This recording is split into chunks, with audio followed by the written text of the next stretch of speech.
the same operation again. It is more true to say that there has been a merging of the mainstreams around the E.H. Carr position, insofar as there is any general agreement among historians at all. Nothing has outdated the views not only of Elton, but even of Carr, more obviously than the arrival in the 1980s of postmodernist theory, which has called into question many, if not most, of the arguments put forward by both of them. Instead of causes, which Carr regarded as central to historical scholarship, the linguistic turn has given us discourses. History is widely argued to be only one discourse among many. The notion of scientific history, based on the rigorous investigation of primary sources, has been widely attacked.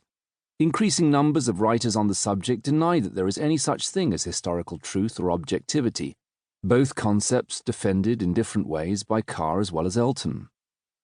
The question is now not so much what is history as is it possible to do history at all?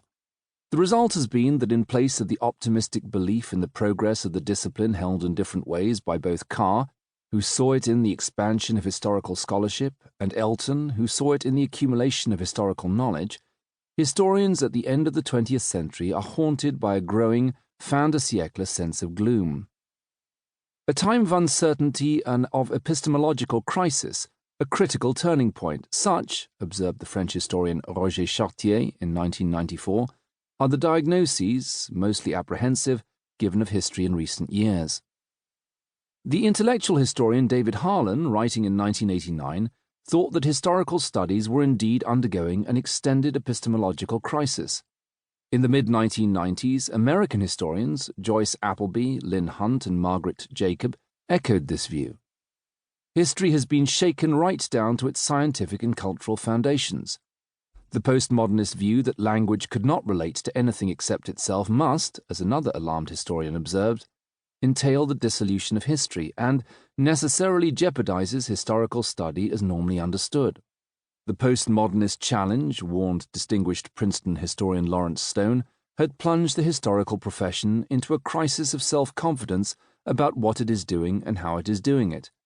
The sense of crisis is widespread.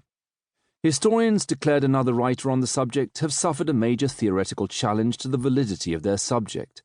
Some indeed see this challenge as more than merely theoretical.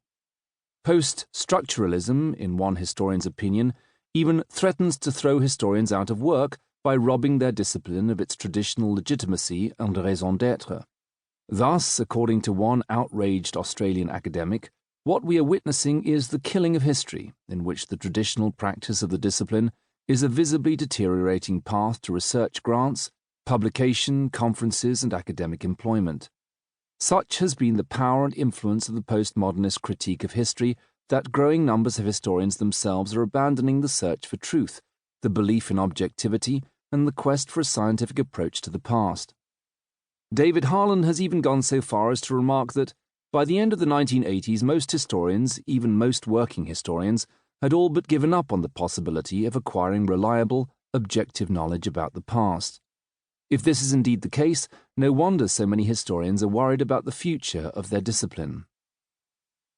2. Yet far from this sense of crisis being universal among practicing historians, many commentators have discerned a widespread sense of complacency among historians in the mid-1980s.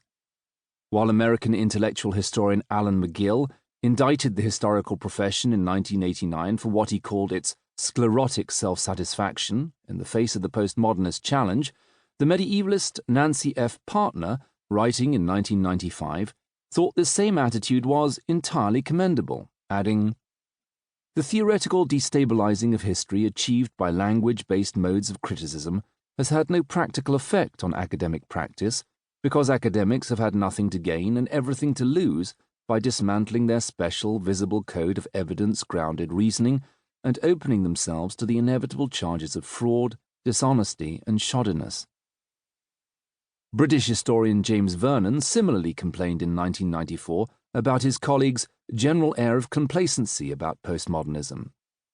While elsewhere, he noted, historians are at least discussing the problems of writing social history in the 1990s, indeed the possibility of writing history at all in these postmodern times, the editorial of Social History's 50th issue boldly declared that social history is emphatically not in crisis.